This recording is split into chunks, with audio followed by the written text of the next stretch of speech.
Hello and welcome to another Board Crazy review. I am D, and today I'm reviewing Project L with the perennial winner in this game, Will. Hello, everybody. Okay. I'm the W, you're the L. That's right, you're W today, because we're just doing letters, apparently. DWL. So, DWL's a delivery service, isn't it? Something like that. Okay. Anyway, before we get to reviewing the product here, we're going to be running my introduction to the game from our gameplay video, so that if you haven't seen it in action yet, you get a little understanding of how the game works. So here that goes.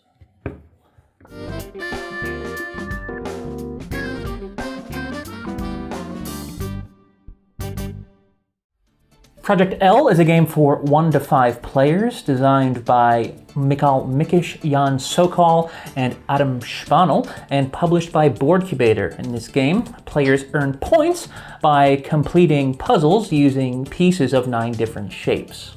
The puzzles in this game are basically cards with either white or black backs and recessed areas on the front that need to be filled in order for the puzzles to be completed. All 32 of the white puzzles will always be used in any given game, whereas anywhere from 12 to 20 of the black puzzles will be used, depending on the player count. When setting up a game, 4 puzzles are drawn and arranged into rows next to their respective decks. Each player, meanwhile, starts the game with just a player mat, a level 1 piece, and a level 2 piece, with all other pieces kept nearby in a reserve.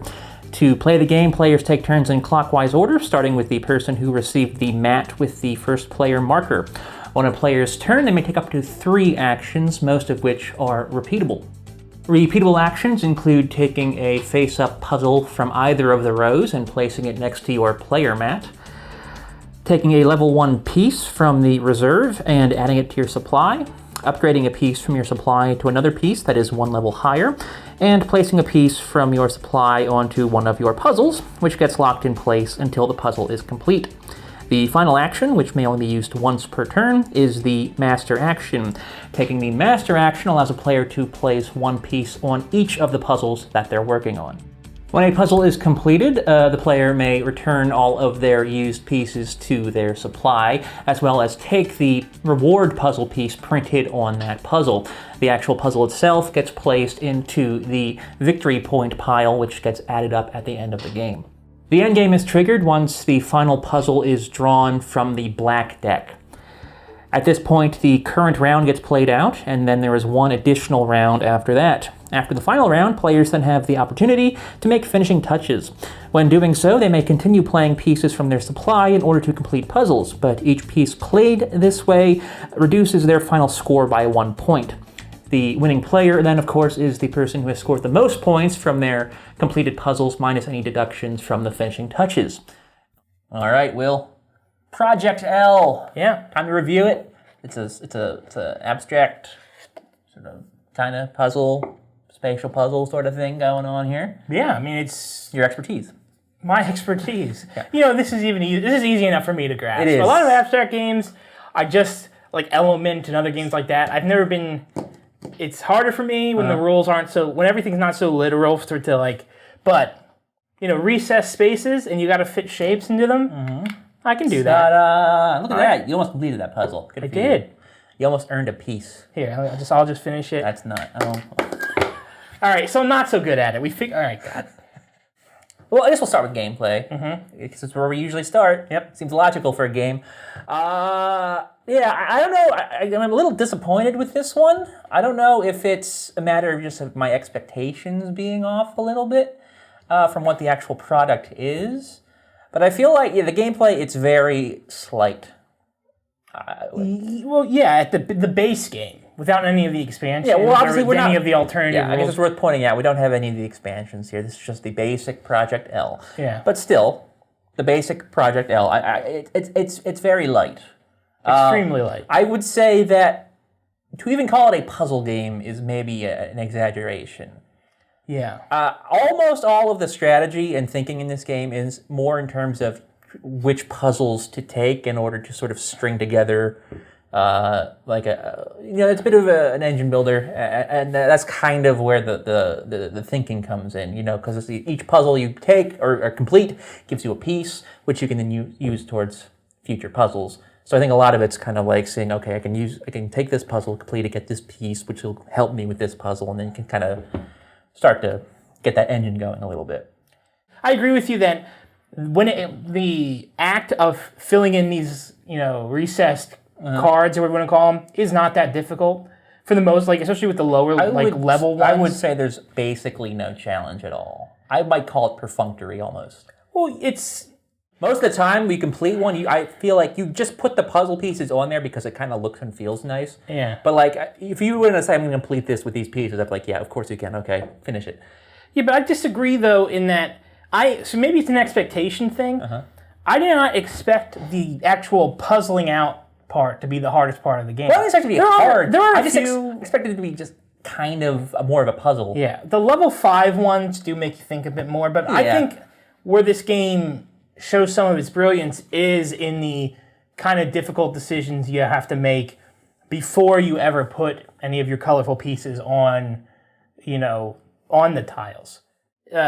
Choosing which tile to draft and when, which card, or what you want to call it, puzzle to draft and when, I think is a little bit more difficult than you're giving it credit for. For instance, throughout the game, you do have to manage, am I drawing a black or am I drawing a white? The whites generally are a lot easier, lower level, and they give you, sometimes, actually it's the best way to start collecting pieces. Yeah. Because a lot of people might see this and be like, oh, I'm expecting that I'm just going to be grabbing from these a lot. No, you don't really, you can do it that way, but it would take forever, it'd be a waste of actions. The best way to add pieces so you can do some of the harder ones is, go for the whites and then worry about the blacks later.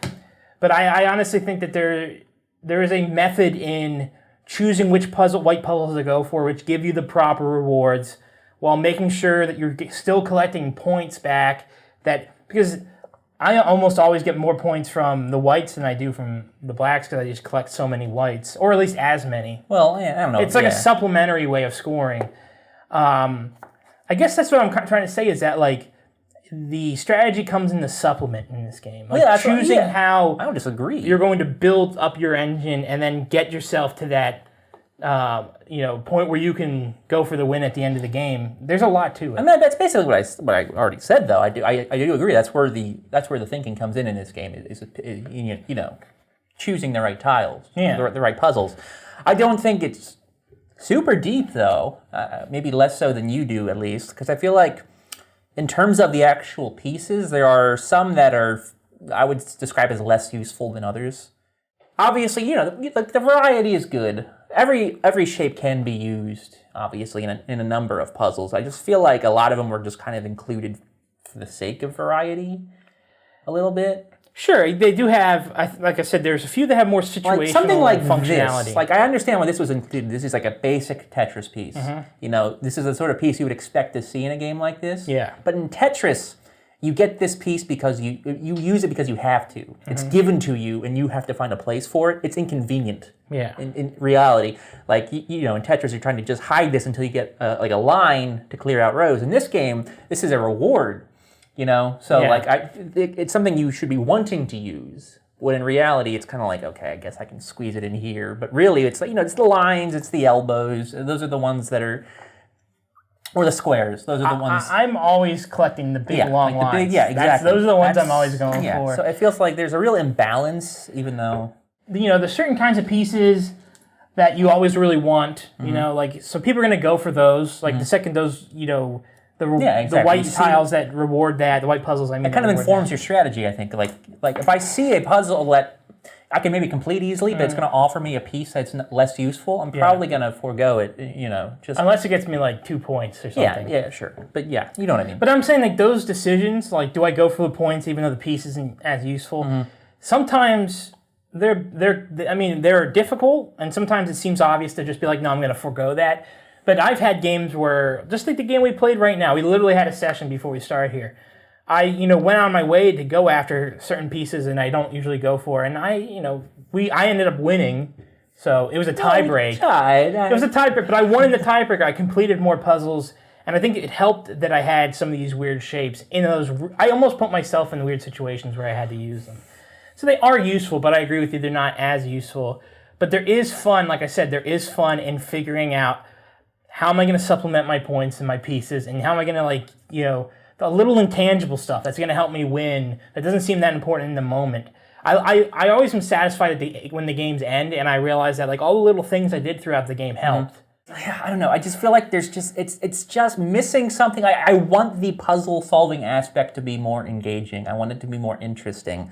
Even the actions available to you on the player aid, you're only going to be doing a few of them most of the time in a basic game. Taking a level 1 piece, upgrading a piece, or downgrading, or just swapping it out. That's not, you're maybe once a game you're going to use those. So the upgrading can be very intermittently, I like that action, it's extremely useful. They're there they have to be, they're there because they have to be there. Yeah. But they're, it's an illusion, kind of, that you have all these things you can do. Really, you can be taking puzzles, you're going to be placing puzzle pieces down. Yes. You'll be using the master action, usually if you've got multiple puzzles, which you're probably going to be doing. But that's it. It's very straightforward. Yeah. At the same time, though, I think that there are benefits to its simplicity. Sure. Like the fact that it's so intuitive. I think, children could play this game and have a ball with it. Absolutely. I agree. And adults, this could be a fun game to play with, I guess it has a limited player count, but 4. Yeah. Games like this are just fun to, I think, a much broader group of people. Sure, I would it's say very successful in that regard. To expound on both of those points you just made, or both kind of facets of it, I think this is probably best for children, actually. Personally, I would say the base game. Yeah, the recommended age on this is 8+. I would go younger than that even. I think as long as the kid understands that you should not put these in your mouth, I think you're probably good to go in that respect. I think as an introduction to abstract and spatial puzzles, I think this is really good for a younger child. Yes. I agree though with the 8+ because I don't think they'd understand the nuance of I think the way first grader, the victory points and stuff like that, and how you. Well, you learn that over time, and how you can use pieces to get use puzzles to get other puzzles to get more and build an engine. That type of stuff wouldn't come to someone who's 5 or 6. Maybe. I mean, you don't know. Maybe a particularly bright one. Yeah, sure. I'm not an expert on children's intelligence, but I feel like there still could be value in that. It's just in terms of getting their brain to think in certain ways. Let me just put it this way. At 5 years old, I'd be trying to figure out how to peel the wrapping off these so I could chew on them. Particular, yeah. As far as more casual players, though, I also agree in that respect. Yeah. Not because this game is just very easy to learn and play, but also I think because this game in particular looks great. It's a very appealing game visually. It's maybe one of the best, I think, products we've actually played in terms of quality of everything included. Yeah, fit and function. Terrific. And I mean absolutely terrific. These fit in the recesses are just deep enough but everything fits in well, and there's also a little give, so it's not too tight. Even the textures on this. The rule book even. This is the best feeling rule book I've ever felt. That's like the manual to my car. I know. They put it's high thread count. Yeah. I don't even know how to describe it. Yeah. I know these things don't really matter, but they leave an impression. Yeah, for sure. Yeah, and it's also in 1,000 languages. 6, I think, 5 or 6. But that's more than most games. Yeah. So don't be daunted by the size of that rule book. It is just several languages repeating the same thing. The actual rules are 3 pages each per language. So there are definitely I think good target audiences for this game. I think for me personally, as someone who plays a lot of board games and tabletop games, this one doesn't necessarily scratch the itch as much as I'd like it to. But yes, I would say that if you're I guess you could say us or people who play board games frequently, this one is going to come off as simple, sort of an understatement. If you're on Board Game Geek, I give this a weight of 1. It's the base game. It's pretty light. Yeah, we can't comment on the. It should be noted that there's the Ghost expansion, and the rules are in here. We don't have those pieces, so we couldn't play that way. No. There's a solo variant, and then there's also this line clear variant that you can do with 4 to 6 people. Yeah. So there are some things that can make the game more engaging for older audiences. I have played this several solo games personally. Okay. I didn't love it. It's kind of the opposite problem, where it's kind of convoluted. I think there's to explain it quickly. Basically, you're playing against basically like a computer essentially, where each round they take the highest available puzzle to them automatically and just add it to their score. It's challenging. I found it very difficult, actually, but it's also... There's a lot of, there's too many steps for a game, I think, that plays this quickly. So I was constantly kind of losing my place. Have I taken 3 actions? Did I do the dots? Did I do everything here? And I just kind of... I don't know. Sometimes, that's one reason I don't necessarily always love solo mode in games is because they don't feel like the game. Yeah. Or like what the game is supposed to be. It's like they had to, I don't know, settle and try to figure out a way to get it to work at one, and it's just not the most ideal. So yeah, it sounds like that's the case here. Yeah, also, it just felt like I feel like more of a luck aspect in it. Oh, okay. As far as whichever, the values of the puzzles that are coming out that they may be able to take, or what you might have at your disposal. I don't know. It felt like it was more of that in play than there is in a multiplayer game. Okay, yeah. All right. I think it might be time for final thoughts. I think so, Will. I think we've exhausted our feelings on this game. Just to remind everyone, D does a star out of 5 stars scale, whereas I do letter grades. Why are they different? We've yet to figure that out. This was, I believe, I definitely highlighted this in our earlier video this year. Games, top 10 games we were looking forward to. Most anticipated. Wasn't sure, that's what it's called. That's probably going to be linked to, if I had to guess, in the description. I think Graham even might have had it on his list as well. So I was looking forward to this. Again, I thought it was a bit of a disappointment, although I think we agree there are definitely audiences for this. I think younger children, I think newer players. There's a lot to enjoy here, and I think if you're looking more for an engine builder than a puzzle game, you'll probably get some enjoyment out of this. Personally, it wasn't my favorite, but it's not bad. I'll give it 3 stars out of 5. There's some irony here, in that these kind of games are not usually the games. Don't clean up right now. God, don't clean up right now. I'm trying to give my final thoughts. Yeah, the irony is that I ended up, I think, liking this more coming in with the expectations I wouldn't, whereas you came in expecting you'd love it and were a little disappointed. I appreciate the simplicity of the puzzles and then sort of the intricacies of the drafting, engine building process. Yeah, this game, I liked it. And I'm going to give it a B+. A B+, all right. I was in that B to B+ range, but I think I'm going to give it a B+ simply because the production quality blew me away. That definitely helps. This rulebook is the best I've ever felt. Yeah. Let's wrap it up, Will. Yep. Thanks for watching this video, this review. If you enjoyed it, if it was informative at all, we appreciate all the thumbs up you can give, which is, I guess, 1 per person. Also, subscribe to the channel for more board game content every week, and you can leave any comments you have, your thoughts on this game if you've played it yourself. If you agree with our thoughts, disagree with our thoughts, let us know. We're glad to hear from you. Social media is down below, Facebook, Twitter, and Instagram, if you want to follow us on those platforms. And don't forget to hit the bell on YouTube here so you can get notified when our videos come out with our schedule sort of in flux. That's going to do it. You can come back next time for another new game. Yes. New game. Very new, in fact. So new we don't even have an English rulebook for it. I'm looking forward to it. Yeah, so we'll see how that goes. But until then, thanks for watching. Bye. See you next time.